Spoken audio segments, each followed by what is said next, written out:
Hi! Welcome to Richard Gabili YouTube channel, and for today's tutorial, I will be teaching you on how to enable and disable number and overlays voice control on iPhone X. But first, can you subscribe to this channel and don't forget to hit the subscribe button and the bell to notify you for the new updates. And let's start! Using your iPhone X, from your home screen first, go to Settings. Then in the settings, scroll down and find the accessibility and then tap. Then in the accessibility, scroll down again and go to physical and motor section and then tap the voice control. Then in this part in the voice control, go to this section and then tap the customize commands. Then in the customize commands, find and tap the overlays. And then in the overlays, find and tap again the number.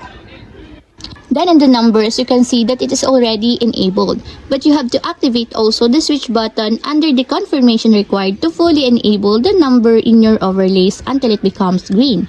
And once you disable or turn off, just tap again the switch button just like this. And that's it, we have successfully enabled and disabled number in overlays voice control on iPhone X. If you have a question, can you comment down below and don't forget to hit the subscribe button and the bell to notify you for the new updates. And thank you for watching!